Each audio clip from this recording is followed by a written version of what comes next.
Well, there is still a critical shortage of medical PPE for healthcare workers, with an urgent need to increase supplies of protective equipment such as face masks. Medical institutions around the country have been reaching out to the 3D printing community for help to overcome the shortages. One group which has been doing its bit to help is 3D Crowd UK, who now have more than 5,000 volunteers helping to make and distribute plastic face masks to the NHS.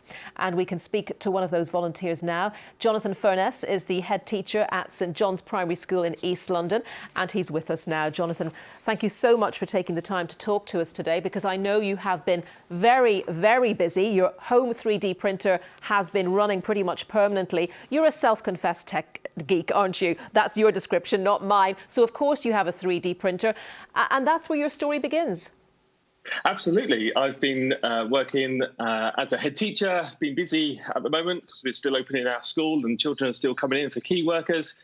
But I've been here trying to keep my contribution going, and that is to run our 3D printer. And here is one of the masks that I've produced.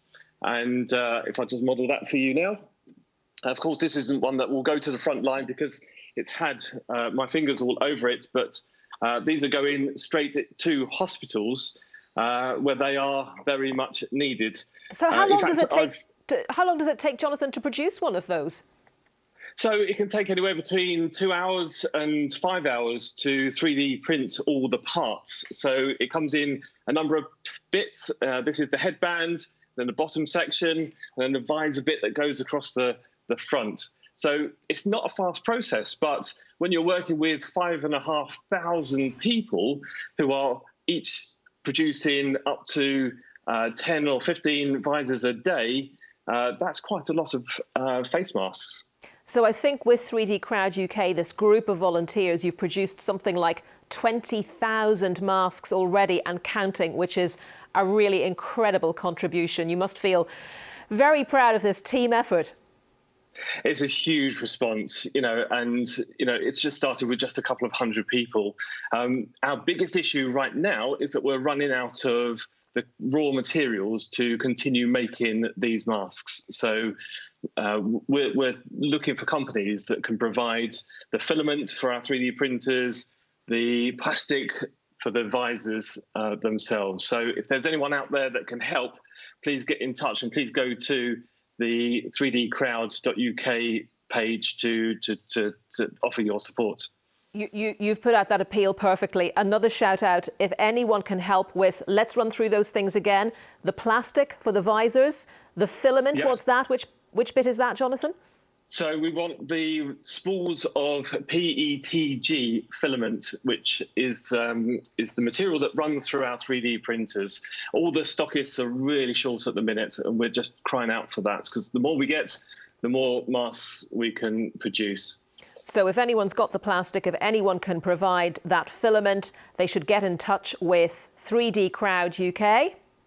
Absolutely. If you go to the website, they can donate, they can offer their help, and they can offer their support. I am sure there are companies out there, there are people out there who can help with this tremendous effort. I hope as a result of watching this that you get more of those materials so you can all make more of these masks. We were talking earlier today about the nursing home sector still very much crying out for these masks, and you've had a direct appeal from a local nursing home, haven't you?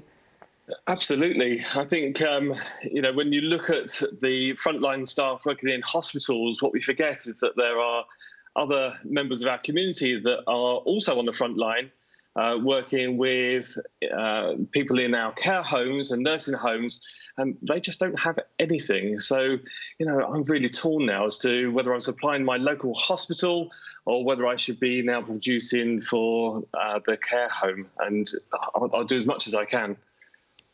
And not only are you doing all of this, you've managed to turn this exercise, if you like, into a virtual assembly for your school. Tell us about that. So, yes, I'm busy enough as a head teacher. I work at St John's Primary School in Buckhurst Hill, and we have been running our virtual assemblies to try and keep in contact with our pupils. And as part of that initiative, we've also been running our own fundraising campaign where our children are going to be doing some sponsored activities to raise money for the NHS. So there's a real community spirit amongst all of us to try and do our bit to support those who are in great need. Jonathan, you are an absolute star. Keep on doing what you're doing. I'm sure all your colleagues and the kids at St John's Primary are incredibly proud of you. Thank you so much. And thank you for talking to us.